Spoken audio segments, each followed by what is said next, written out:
What if everything you thought was faith was just a performance? What if the person you trusted most to lead you to healing was actually leading you somewhere else entirely? This story isn't about judgment, it's a wake-up call. It's raw, it's real, and it might just challenge everything you thought you knew about ministry, money, and the true meaning of following God. Watch until the end, because what happens in the final moments might change your life. Pastor Todd, may I ask you a few questions? I promise I won't take much of your time, but there are some things that desperately need answers. People are saying that healing, blessings, and even salvation are only available to those who donate to your ministry. Is that true? That without giving, they can't be healed, can't be blessed? Hold on just a minute. Who are you? Who are you with? And who is he? Pastor Todd asked, pointing with suspicion. There's been talk, video clips, testimonies, people saying you urge your followers to dig deep into their pockets, promising divine miracles in return.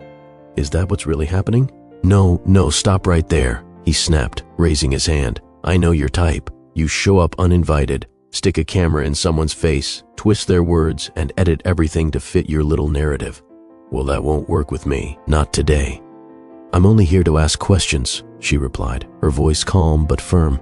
I'll answer, but only if you stop interrupting me every time I speak. I've got nothing to hide. Then let's talk about what people have seen.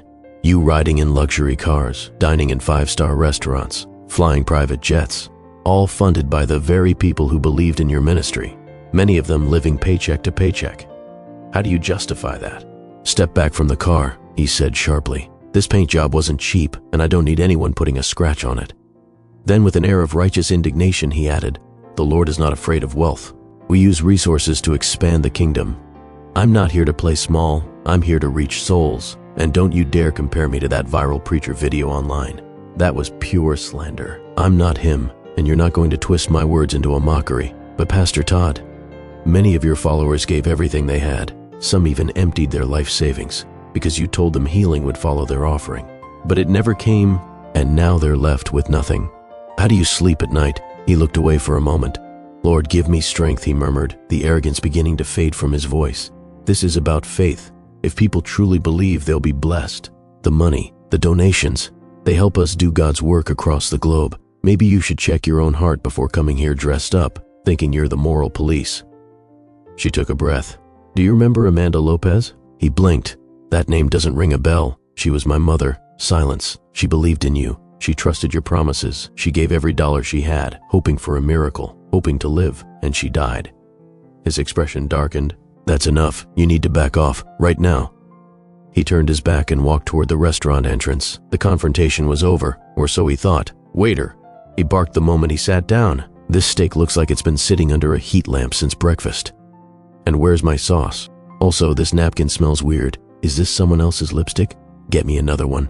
And don't bother me again unless it's to bring me something better. He muttered under his breath about incompetence and disrespect, barely noticing the shift in the air.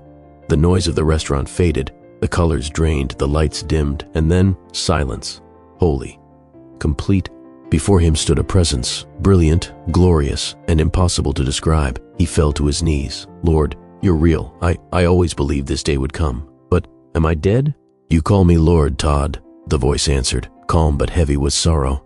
But did you follow me? Of course, I did your work. I healed in your name. You worked, you healed. But did you follow me? Do you remember what I did when I entered the temple and found it had become a marketplace? I overturned the tables. I drove them out. And yet, you built your own table and sold salvation like a product. No, please, I love them. I helped them. Did you? My word says that many will stand before me and say, Lord, Lord, did we not prophesy in your name, cast out demons, perform miracles? And I will say to them, I never knew you. Depart from me, you evildoers. He broke down. Please, no. Give me one more chance. Let me go back. I'll make it right. I'll return their money. I'll tell the truth. But there was only silence. No second chance. No way back. That video you just watched. We didn't make it to point fingers. We made it because this is real. The Bible tells us clearly, there will come a day when we stand before God, and many will plead, Lord, look at all I did for you. But he'll say, I never knew you. This isn't about being perfect. We all fall short. Every one of us. Some battle pride. Others battle lust, greed, anger, fear. We're human. But God calls us to live with sincerity, to reflect his love, his truth, not just in words, but in how we live, give, speak, and serve. The man in the story, did he ever really believe? Hard to say. His first words when he saw Jesus were, "You're real." That alone should make us pause. Maybe you watching this, you started with the right heart. You entered ministry to make a difference. But little by little, the world crept in. The fame, the money, the attention. And somewhere along the way, you drifted. Here's the good news. You're still here. You're still breathing. You still have time. Unlike Pastor Todd in the story, you can still turn around. You can still make it right. You can still follow Jesus, truly, with no price tag attached, with no performance needed, just faith, honesty, and love. Let's get back to what matters while there's still time.